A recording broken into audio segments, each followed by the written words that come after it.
Olá pessoal, essa é mais uma aula de Biologia do PVS e hoje é a nossa segunda conversa sobre evolução biológica.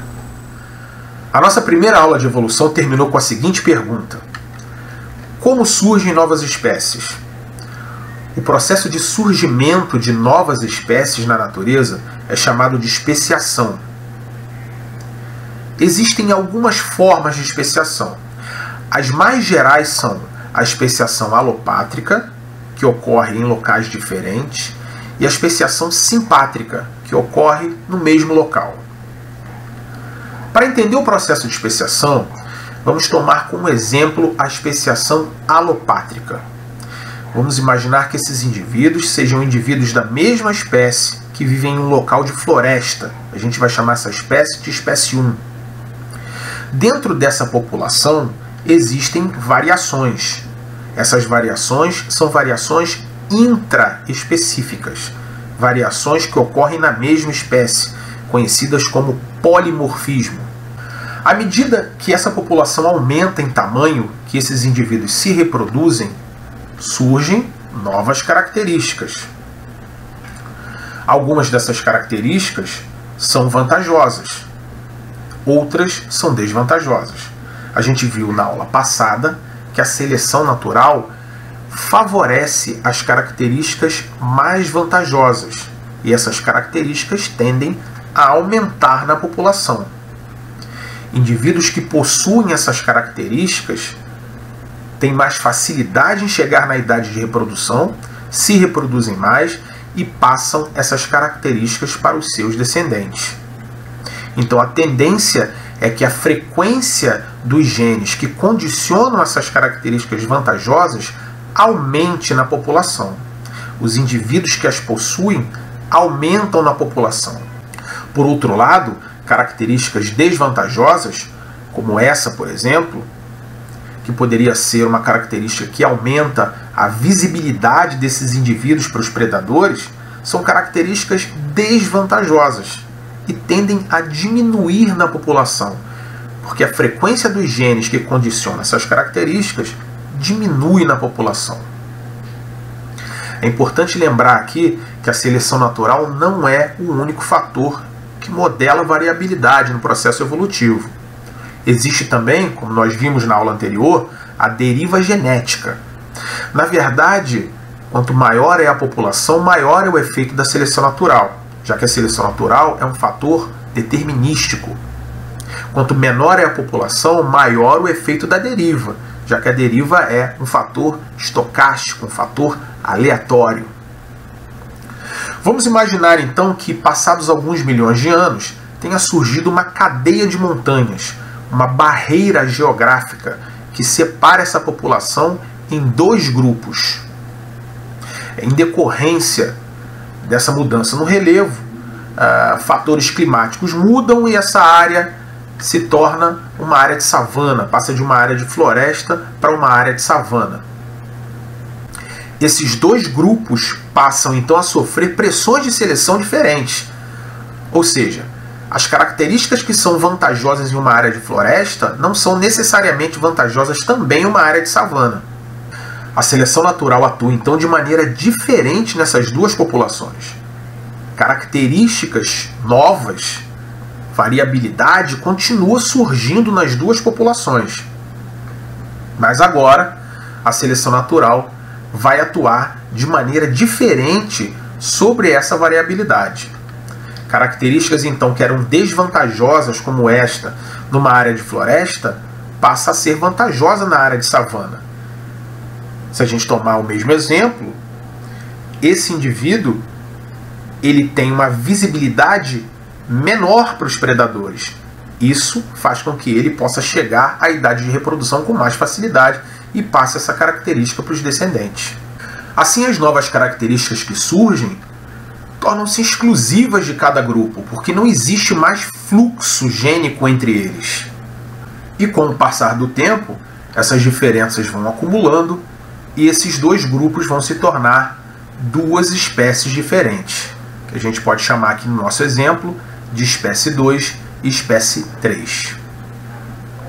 Vejam então que no nosso exemplo, uma espécie ancestral a espécie 1, deu origem a duas novas espécies, a espécie 2 e a espécie 3. Repare que aqui estão representadas três espécies diferentes. A espécie 1, a espécie 2 e a espécie 3. A espécie 1, então, a gente chama de espécie ancestral, e a espécie 2 e a espécie 3 possuem um ancestral comum, que é a espécie 1. E mesmo que exista contato entre a espécie 2 e a espécie 3, após esse processo, as mudanças acumuladas são tão grandes que essas espécies não se reproduzem mais entre si. Então, nesse esquema, houve, em um determinado período do tempo, uma separação de uma população ancestral que acabou gerando duas novas espécies. Se a gente for seguir essa linha de raciocínio para todas as espécies e recuar no tempo, a gente vai entender que existe um ancestral comum para todos os seres vivos no planeta Terra. Essa linha de raciocínio, a linha da sistemática filogenética. A ideia da sistemática filogenética, a ideia da relação de parentesco, já havia sido levantada pelo próprio Darwin no século XIX e passou por muitas propostas e modelos de escolas importantes nessa área. Resumindo drasticamente a história da construção do conhecimento em filogenia, a gente chega no trabalho do Willi Hennig, que sistematizou uma maneira de interpretar essas relações filogenéticas entre os grupos naturais de seres vivos. Como funciona então a sistemática filogenética?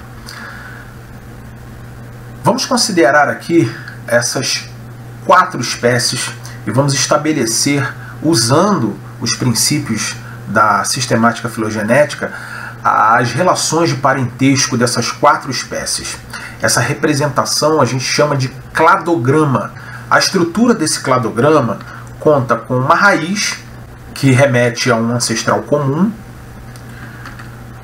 os nós, que representam os pontos no tempo onde ocorrem a formação de novos grupos. Nesse caso, né, no caso desse nosso exemplo aqui, a formação de novas espécies, a gente chama isso de cladogênese.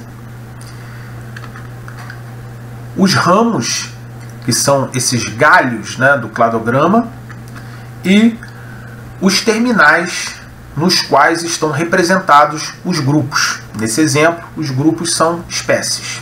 Essa não é a única maneira de representar um cladograma. Existem outras maneiras de representá-lo, mas a essência é a mesma em todas elas.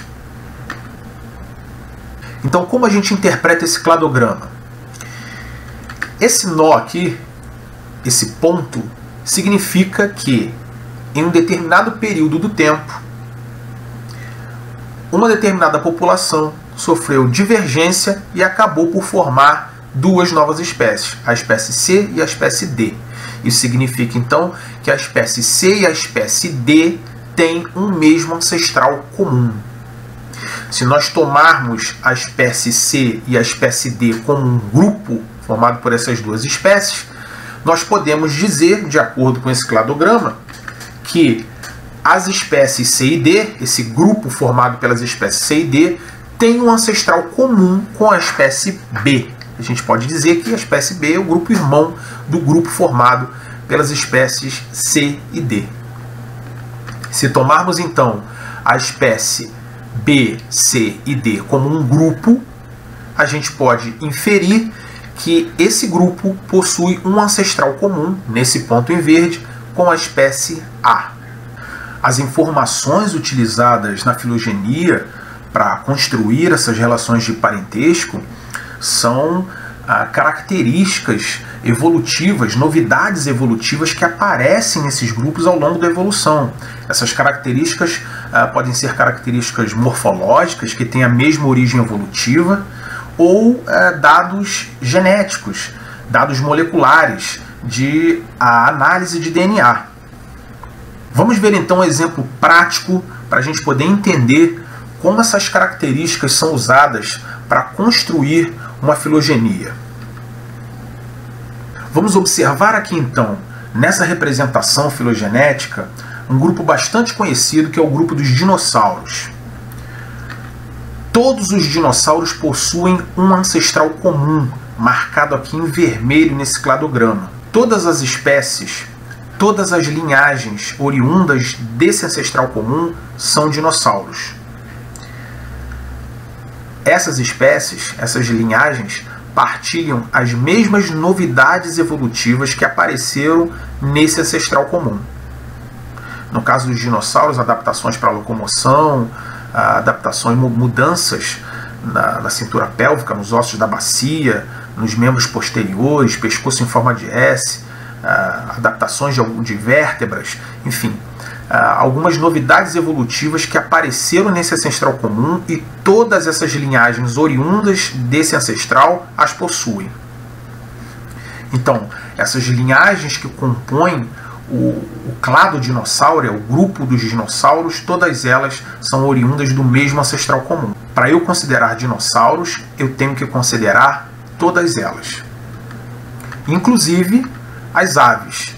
A linhagem das aves divide o mesmo ancestral comum que os outros dinossauros. Se eu não considerar as aves, os dinossauros deixam de ser um grupo natural.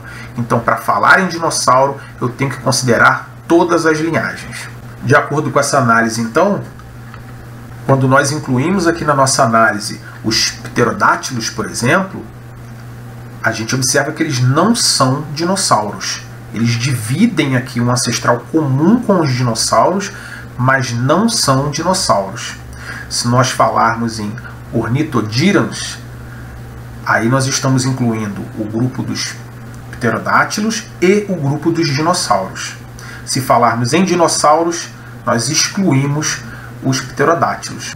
Pterodátilos e dinossauros divergiram antes na história evolutiva e esses dois grupos não partilham as mesmas novidades evolutivas. Partilham as mesmas novidades evolutivas se a gente subir um pouquinho a lupa e considerar o grupo dos ornitodírans. No caso dos crocodilianos, a mesma coisa. Se nós falarmos em arcossauros, nós estamos englobando todas as linhagens contempladas aqui nesse cladograma. Então, arcossauros incluem a linhagem dos pterodátilos, a dos crocodilos e os dinossauros. Do mesmo modo, se a gente der um zoom aqui nessa representação e considerar apenas o clado Saurisquia, nós estamos excluindo alguns dinossauros. Esse grupo, então, englobaria alguns dinossauros famosos, aí, como o Brontossauro, o Tiranossauro Rex e as aves.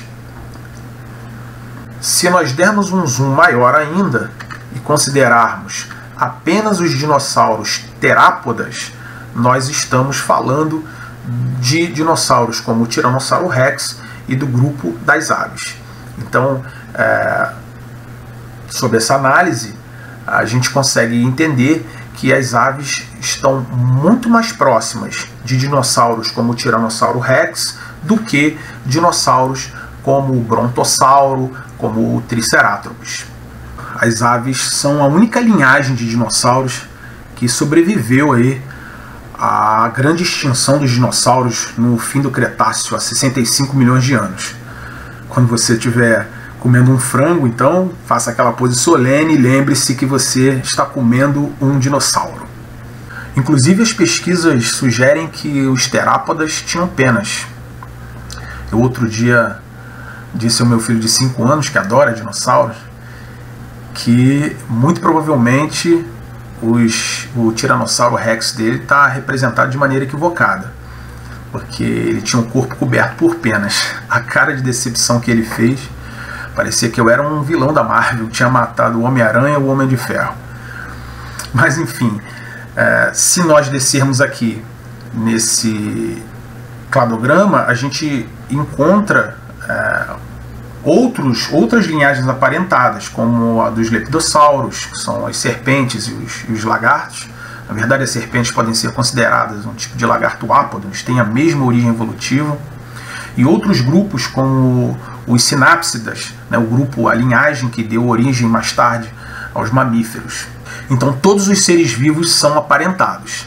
depende do zoom que a gente dá. Determinados grupos têm esse parentesco mais próximo ou mais distante, depende do zoom que a gente dá na grande árvore da vida. Para representarmos um grupo natural, então, nós temos que considerar todas as espécies daquele grupo. Aquelas linhagens têm que dividir o mesmo ancestral comum e partilhar as mesmas novidades evolutivas apresentadas por esse ancestral comum. Por isso, determinados grupos taxonômicos, como peixes, répteis, deixam de ser grupos naturais sob essa ótica da filogenia, sob essa ótica da cladística. Esse assunto é bastante complexo e muito interessante. Infelizmente, uma abordagem para o PVS não tem como objetivo aprofundá-lo aqui nesse vídeo, mas eu espero que você, aluno do PVS, tenha tido uma ideia geral da importância da teoria da evolução para a biologia.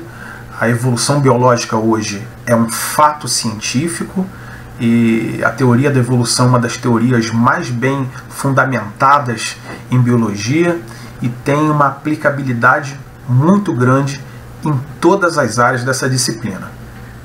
Nós esperamos que os temas abordados aqui tenham ficado claros para você, aluno do PVS. O tempo é curto e evolução é um assunto complexo. No entanto, a teoria evolutiva é fundamental para que você possa entender biologia. Desde o metabolismo celular, passando pela fisiologia dos organismos e até mesmo os fenômenos por trás de uma pandemia causada por um novo tipo de vírus. A gente fica por aqui. Desenvolvam um tema com seus mediadores, tirem dúvidas, bons estudos e até a próxima.